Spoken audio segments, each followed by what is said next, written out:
First met John McNamara back in our Hagerstown days. He was working at the Herald Mail. We're talking about the mid-'80s. And last night, John should have been playing basketball at the Annapolis Rec Center like he did most Thursday nights. His wife wrote on social media last night that we only argued about one thing: who loved the other more. Well, we know his second love, and that was Maryland. WMAR 2 News, Sean Stepper with more on this famous storyteller. Jamie, John McNamara was a lifelong journalist, considered an old-school journalist. He did it all. But the people who knew him best know there was one area he truly loved: sports. His colleagues at the Capital Gazette say John McNamara's dream job was sports reporting. Dave Gell knows that firsthand.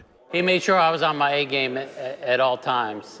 He was there to ask the right questions and the tough questions. The man who went by Johnny Mac covered the Maryland Terrapins for years. He even wrote 2 books about his alma mater's sports teams. John really did have a passion for Terps hoops.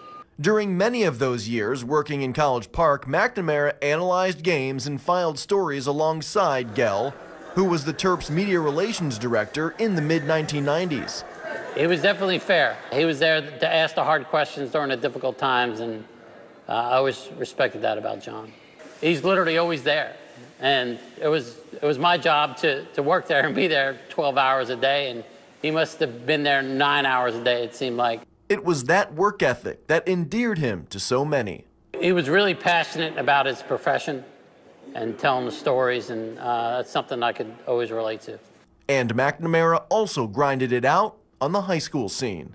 I'm sure he covered a lot of kids in Anne Arundel County that went on to major D1 programs.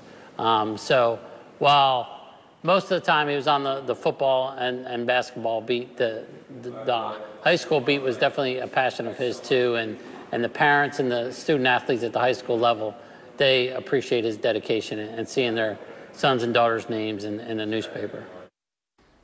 McNamara was a reporter and editor for the Gazette when he died yesterday. I spoke with Dave Gell today at a gathering for the high school lacrosse all-star game to be held in Baltimore this weekend, and that is the type of event McNamara would have loved to cover. And he covered so many kids in this area, Anne Arundel County, coming up through the ranks over the years. That's good. Nice remembrance. Thanks.